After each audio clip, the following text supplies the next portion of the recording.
I'm going to be showing you how I get this kind of witchy, it's not really witchy, I mean it could be anything, but I call it a witchy side braid. Anytime I wear this hairstyle, I always wear it with a hat. I just find that it adds a little something to the look. Also, the back of the hair doesn't have to look perfect. So if you aren't a hairstylist or really good at doing certain hairstyles, then no worries, this tutorial is for everybody. You can totally botch the braid and throw on a hat and it will still look cute. Also, if you want to use hair extensions for this style to make the braid thicker, you don't have to worry about hiding the wefts in the back or the tracks or whatever you want to call it. You don't have to hide them. You just put a hat over it and call it a day. So that is why I love this hairstyle. Anyways, if you guys want to see how I got this side braid hairstyle, then just keep watching. So I'm going to take this down. I don't know what situation my hair is in, but I try to be real with you guys and show you like straight up what's going on in my head, because I don't know, I feel like it would be an unrealistic hair tutorial if I had it all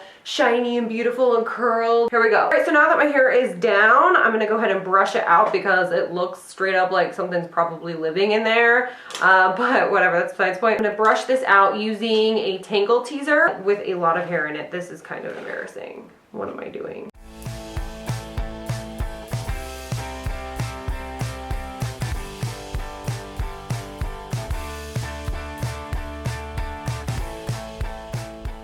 I'm going to move on to some teasing. We're going to get some volume going on. If you have super thick hair, you can totally skip this part. I'm going to be using the Big Sexy Hair Powder Play. This is my holy grail of all things that have to do with teasing your hair. I've used this in every single hairstyle tutorial I've ever done in my life, which I don't even know how many that is. But anyway, so what I do is I just start parting my hair off, and like so. I'm going to take the powder and I'm going to sprinkle it, not like on the actual part, but just below the root. So start sprinkling it there and kind of go down a little bit to about the mid shaft of the hair. The reason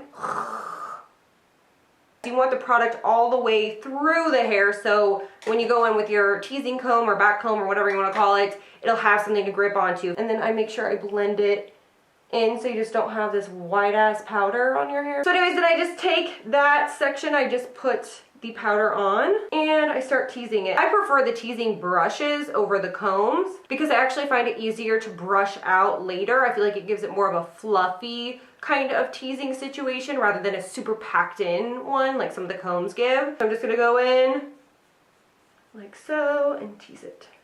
Flip it over to the other side so I can get the underneath. Another thing really quick before I start fast forwarding the whole teasing process, make sure you're not back combing it or teasing it too much to the point where it's like all this hair is up in here, because you do still want some left over for the actual braid.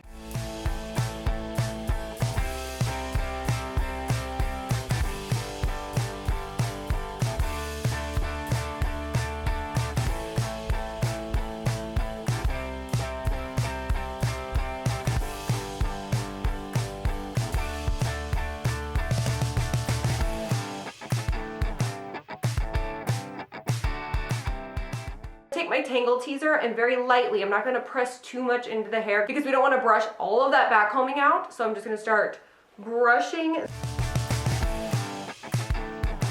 I'm going to go in and kind of come up with some sort of part. I kind of go from the arch of the eyebrow back and kind of start pulling this over. So once I've parted the hair, I'm just going to start taking it all the way over to one side. So to start my braid, I'm going to start by taking 3 sections. And I'm going to take the 3 sections on the top layer of this main situation we have going on right now. And I don't start too close to the part over here. I'm going to start more down here with my braid because I want to keep all of this volume up here. So if you start super close to the root and start tightly braiding, you're going to lose all that volume. All right, so I'm going to take my bang area as part 1. Also, I'm not taking a super precise part here. I'm just kind of grabbing at the hair like at the top layer, wherever it separates. This is going to be my middle section. And the third section is going to be from this back here. It's like back, but also from this side, if that makes sense. And I'm going to bring it over. Where are you? So I'm going to start by crossing this front, this first piece that we took, the bang piece, because I want my braid to be pulled away from my face. So bang piece, this is the middle piece, bang piece over middle piece. There you go. Then the third piece back here, if you've ever braided, if you've braided before, this is not news to you, is going to go over that first piece that we had crossed over. So the third section back here is going to cross over that bang piece, like so. From here we're going to start once again from the front, but you'll see here that like this area here is like dangling down. So we want to gather that up into the braid. So I'm going to take that piece, this area here, and mix it in with that front piece. Sorry, it's no longer the middle piece. We're going to call it the front piece. So we're going to gather that in. So anything else that's also like kind of in front of the face, I just go ahead and take with it, because I want this to be a fatter braid. If you want it to be a skinnier braid, just take smaller sections. And I'm going to cross that over, cross it over in the middle section. I feel like I'm confusing the crap out of you guys. Every time that you cross the sections over, these sections start getting skinnier and skinnier. So you just want to keep adding pieces to them. So to this piece that's now in the back, I'm going to add more pieces from the back to it.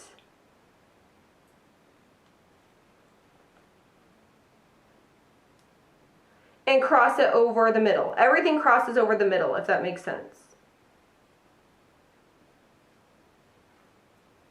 Whatever hair becomes the middle piece gets crossed over. So I take the front piece, cross it over the middle, take the back piece and cross it over that middle, and then the front piece again, cross it over, all that stuff. So once again, we have a leftover piece that needs added to, because we have all this hair down here that we got to get into the braid. So I'm just going to start adding. And with all the back combing, it is difficult to get through the hair, but it does end up making the braid look so much thicker. So I crossed it over. Now once again, I'm going to take the back piece, any leftover hair that's from this down here basically, and I'm going to bring it into this piece. Then I'm going to cross it over the center.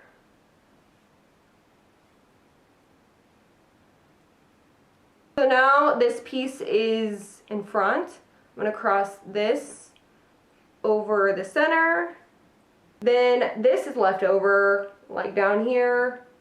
So I'm going to add him to this back piece and then cross that. So I have 3 pieces here, cross this over the center.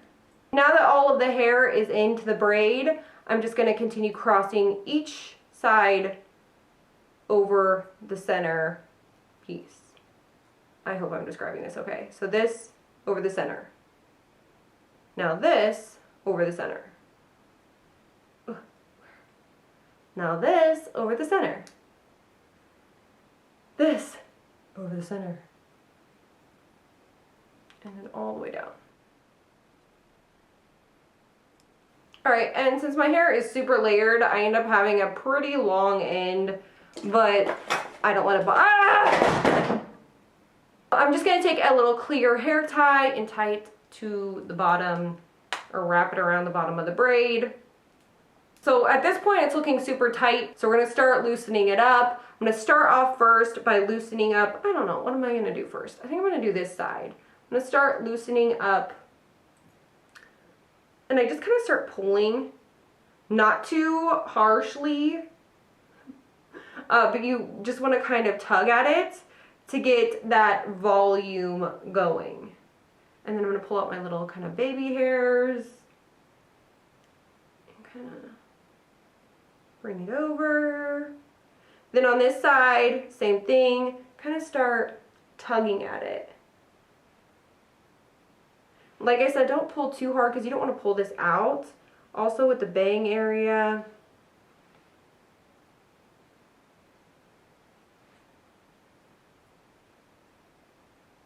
At this point, I'm also going to start pulling at the braid and loosening it up a little bit.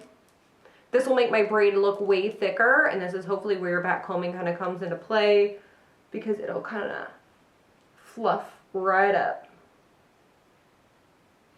Also, where extensions come in handy is the end part, because there's way less hair down here. Extensions definitely help keep the whole braid really full. So I just continue to kind of tug at it and separate it a little bit.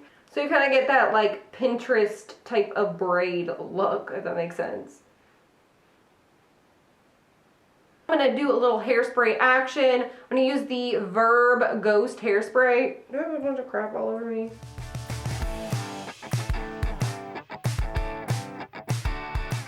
So I'm going to put my hat on. The reason I always love this hairstyle with hats is you don't have to worry what the back looks like at all, because the hat is going to be completely covering it. If you are not going to be wearing a hat with this style, you just have to make sure the back, I don't know what it looks like right now, I can show you. But you just have to make sure the back looks smooth. Like I said, I don't worry about it because I'm going to be wearing a hat with this. I'm just going to lay the hat right on top of the hair. This is actually a men's hat. I just find that men's hats accommodate the back combing a little bit more because it's a little bit of a larger hat. So there you go. Women's hats do work fine though.